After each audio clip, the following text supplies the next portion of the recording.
ప్రియులారా, బాగున్నారా? దేవుని వాక్యాన్ని క్రమంగా చదువుచున్నారా? ప్రార్థించుచున్నారా?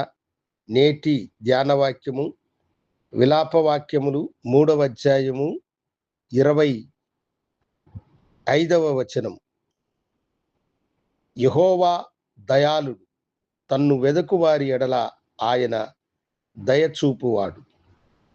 యెహోవా దయాళుడు, తనను వెదుకు వారి ఎడల ఆయన దయచూపువాడు.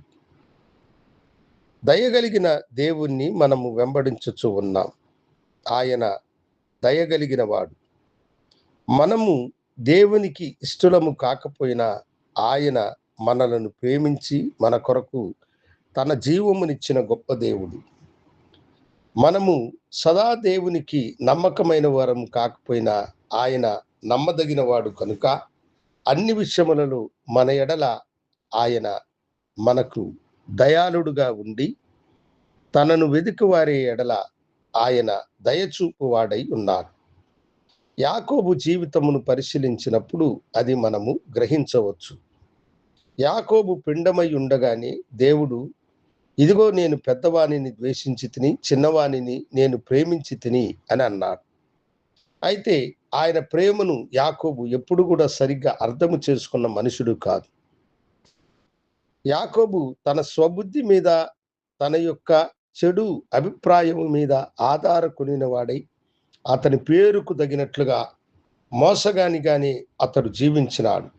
అయితే అతడు ఎన్నోసార్లు దేవుని విడిచి తప్పిపోయినా, ఎన్నిసార్లు తన మోసపు బ్రతుకుని చూపినా దేవుడు అతని ఎడల దయగలిగిన వాడిగా ఉండి తాను చేసిన వాగ్దానమును, వాక్కును మరిచిపోక అతన్ని ఆశీర్వదించుదని చెప్పిన మాటను అతని జీవితములో అతనికి తోడుగా నిలిచి దేవుడు అతన్ని ఆశీర్వదించి అతని తప్పిదములన్నిటినీ క్షమించినాడు.